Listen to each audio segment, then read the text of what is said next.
Bismillahirrahmanirrahim. Assalamualaikum warahmatullahi wabarakatuh. Anak-anak ibu, siswa-siswi kelas 9 MTS Nurul Falah. Mudah-mudahan kalian semua senantiasa dalam keadaan sehat dan masih tetap semangat.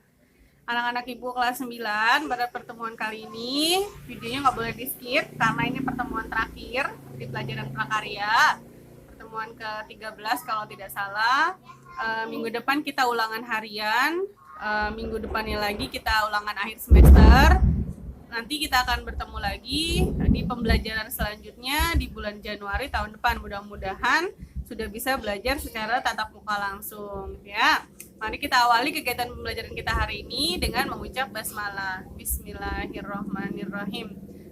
Anak-anak ibu silakan disiapkan buku LKS-nya, dibuka buku LKS prakaryanya. Kita melanjutkan pengolahan daging sapi menjadi pengolahan setengah jadi. Kalau kemarin membuat rendang berarti artinya dagingnya sudah jadi, diolah menjadi bahan jadi. Nah, kalau sekarang hasil pengolahan diubah menjadi bahan pangan setengah jadi. Ibu ingatkan videonya nggak boleh di skip karena nanti di tengah-tengah akan ada token atau password untuk mengisi absen di link Google Form ya. Jadi disimak baik-baik materinya. Kalau pertemuan minggu lalu bahannya sudah jadi, pada pertemuan kali ini berarti hasil olahan daging dan ikan tersebut belum jadi. Artinya masih harus diolah dulu, baru boleh dikonsumsi atau yang dikenal dengan setengah jadi. Apa aja yang bisa dibuat menjadi bahan setengah jadi? Di situ contohnya adalah dendeng. Cara membuat dendeng sapi gitu ya. Kemudian kornet. Biasanya buat nasi goreng, bakso kan harus dimasak dulu, daging burger dan lain-lain. Jadi ini sudah setengah jadi tapi belum bisa dikonsumsi sehingga harus dimasak terlebih dahulu baru kemudian dikonsumsi.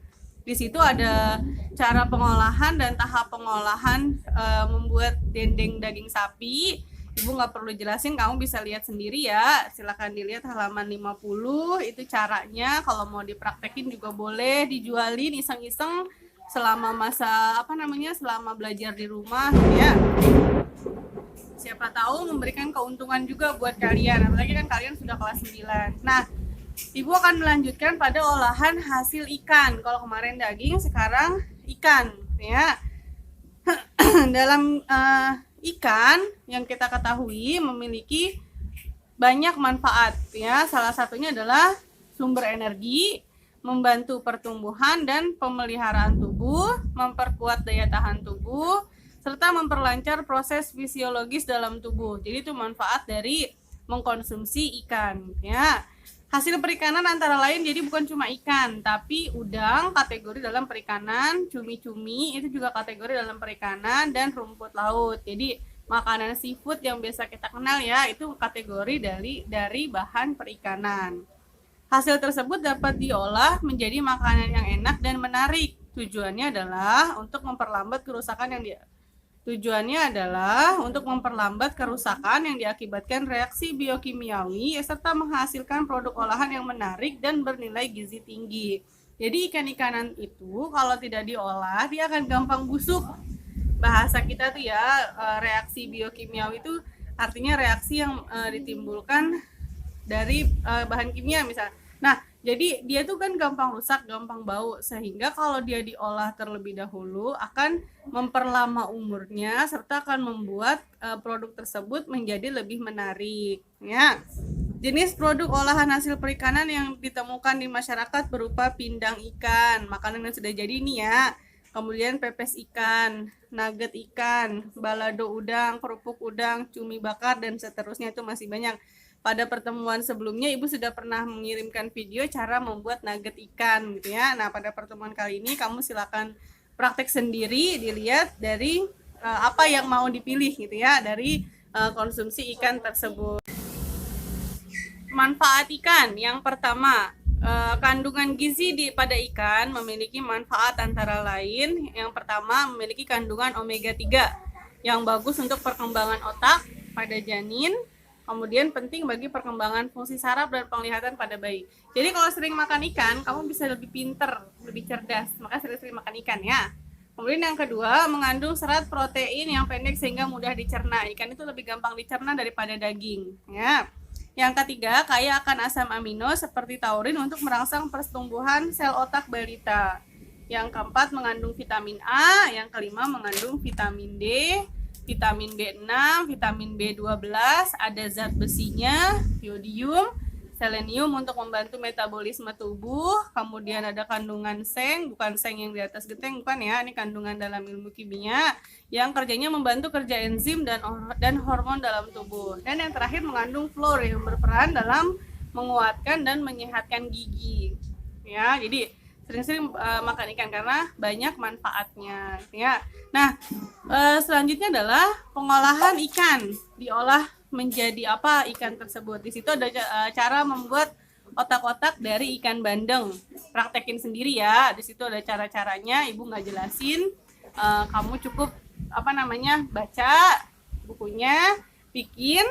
Kalau kamu punya akun sosmed yang followersnya banyak, itu bisa dipublikasikan, mungkin bisa dijual, siapa tahu akan memberikan keuntungan gitu ya.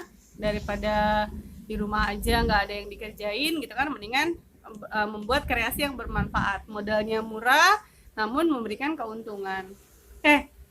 Selanjutnya di halaman 53, kalau tadi sudah jadi ikannya langsung siap dikonsumsi, diolah menjadi bahan jadi, sama seperti daging di halaman 53, pengolahan bahan ikan menjadi setengah jadi. Ada kan ikan yang setengah jadi. Nah, di situ jenisnya adalah menjadi hasil filet ikan atau surimi. Surimi itu yang biasa buat di sushi, ya, makanan Jepang. Nah, filet ikan adalah bentuk irisan daging ikan tanpa tulang, tanpa sisik, dan kadang tanpa kulit. Jadi daging ikan murni. Biasanya sebagai bahan mentah atau raw material yang digunakan berupa ikan segar, sisiknya dibuang, ikannya dicuci, dimasukkan ke dalam pendingin untuk diawetkan. Ini biasanya kayak ikan salmon, ikan tuna yang ada di supermarket, karena ini sudah bersih kan, jadi hanya berbentuk filetan-filetan ikan. Kemudian ada yang namanya surimi. Surimi adalah daging yang dihaluskan hingga membentuk seperti pasta. Biasanya dikemas dalam plastik dan dalam keadaan beku untuk kemudian dilelehkan dan diolah menjadi makanan jadi. Ikan merupakan protein hewani yang mudah membusuk. Nah, pengolahan ikan menjadi surimi dan filet, langkah pengawetan yang mudah dan tidak memerlukan waktu yang lama, tapi kandungan proteinnya masih tetap terjaga sampai berbulan-bulan. Jadi kalau udah dagingnya difiletin tuh, dipotong-potong hanya tinggal dagingnya saja, kemudian diawetkan, dimasukkan dalam pendingin, itu dia bisa tahan sampai berbulan-bulan. Tapi syaratnya tadi harus dimasukkan ke dalam tempat pendingin atau kulkas, biasanya gitu ya. Nah, produk perikanan yang terbuat dari filet ikan yaitu abon ikan, stik ikan. Sedangkan kalau dari surimi lebih banyak lagi, misalnya bakso ikan, nugget ikan, dan sosis ikan ya. Oke anak-anak ibu, sampai sini dulu. Di situ ada metode pengolahan ya, kamu bisa lihat di situ pengolahan produk setengah jadi dari ikan. Itu membuat nugget ikan. Ibu sudah pernah mengirimkan videonya ya. Jadi ibu rasa tidak perlu dijelaskan lagi. Kamu tinggal cek lagi video di pertemuan pertama setelah UTS. Itu ada membuat nugget dari ikan lele ya. Hampir sama caranya. Sini bedanya ikan kakap, dia dari filet ikan kakap. Kalau kita kemarin ikan lele yang mudah didapat ya. Nah, terakhir di situ ada pengemasan atau penyajian. Sudah 2 kali ya, 2 periode. Di kelas 7 sudah pernah belajar pengemasan, kemarin di kelas 8 pun sudah belajar pengemasan. Ini Ibu hanya mengulang kenapa harus dikemas. Dalam pengemasan ikan dan daging, yang pertama harus tahan air. Jadi nggak boleh kena air, karena kalau kena air dia akan gampang busuk. Dan tahan terhadap penguapan, jadi nggak mudah menguap. Jadi nggak boleh bolong-bolong plastiknya atau pembungkusnya. Kemudian tidak mudah retak atau pecah dalam suhu dingin. Misalnya botol yang mudah pecah dalam freezer. Kan ada botol yang ketika dimasukkan dalam freezer membeku, lama-lama pecah. Nah itu juga nggak boleh, karena kalau sudah pecah dalam freezer maka ikan atau daging tersebut juga akan membusuk. Yang ketiga, kemasan untuk makanan haruslah kemasan yang tidak meninggalkan bau dan tidak berasa, karena biasanya kan masih mentah gitu ya. Kalau plastiknya atau pembungkusnya ada baunya, maka akan menimbulkan bau di daging atau ikan tersebut.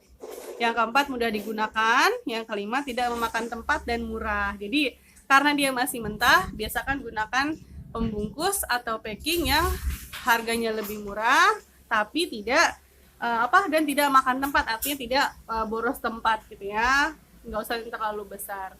Oke anak-anak ibu, sampai sini dulu pertemuan kita. Ingat ini pertemuan terakhir di pelajaran prakarya. Mudah-mudahan kita ketemu lagi nanti di bulan Januari secara tatap muka langsung. Ibu ingatkan untuk terus semangat belajarnya. Kalian sudah kelas 9, gak boleh main-main walaupun belajarnya online jarak jauh, tapi kalian masih tetap terpantau oleh kami semua guru-guru di sekolah ya. Untuk minggu depan ulangan harian dijawab yang benar, skor minimal 80 karena ini pelajaran prakarya. Dan untuk ulangan akhir semester nanti skor minimal juga 80 karena soalnya dibawa pulang ya. Ingat ini pelajaran prakarya, jadi nilaimu harus tinggi.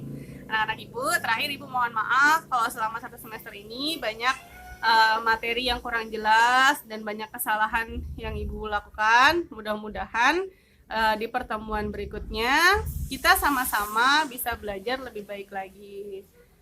Sampai ketemu. Terima kasih. Assalamualaikum warahmatullahi wabarakatuh.